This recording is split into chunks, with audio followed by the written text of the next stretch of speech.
4 দিনব্যাপী বাংলাদেশ ইনভেস্টমেন্ট সামিটের শেষ দিনের খবর জানাতে হোটেল ইন্টারকন্টিনেন্টাল থেকে যুক্ত হচ্ছেন সহকর্মী আতাউর নিয়ন।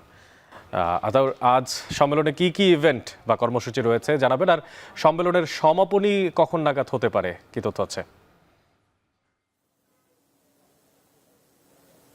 প্রথমে বলে নেই যে আজকে যে 4 দিনব্যাপী বাংলাদেশ ইনভেস্টমেন্ট সামিট আয়োজিত হয়েছে গত 7 তারিখ থেকে, তার আজকে সর্বশেষ দিন। তো আজকে সকাল থেকেই কিন্তু পৃথক পৃথক প্রায় একাধিক 4টির মতো সেশন রয়েছে, যেখানে হচ্ছে বিভিন্ন খাত কেন্দ্রিক সেখানে আলোচনা হয়ে থাকবে। তার প্রথম যেই খাত নিয়ে আলোচনা হবে সেটি হচ্ছে ডিজিটাল ইকোনমি নিয়ে।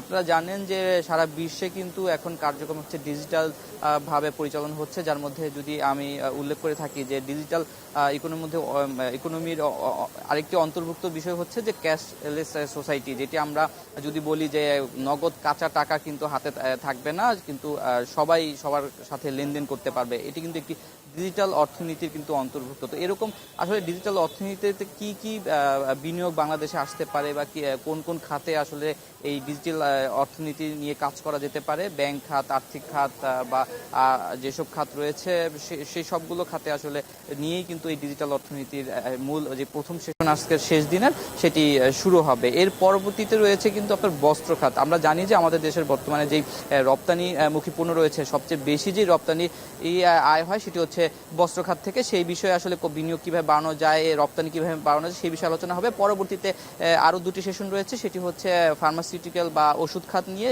এবং স্বাস্থ্য খাত নিয়ে। তার পরবর্তীতে যেই সেশনটি রয়েছে সেটি হচ্ছে কৃষি খাত নিয়ে, এবং সবশেষ আজকে বিকেলে সমাপনী একটি সংবাদ সম্মেলনের মাধ্যমে সেই 4 দিনের যেই কার্যক্রম পরিচালনা হয়েছে সেই সব বিষয়ে জানিয়ে এবং প্রশ্নোত্তরের মাধ্যমে সামিটের এই বাংলাদেশ ইনভেস্টমেন্ট সামিটের সামরিক কার্যক্রমের সমাপনী ঘোষণা করা হবে।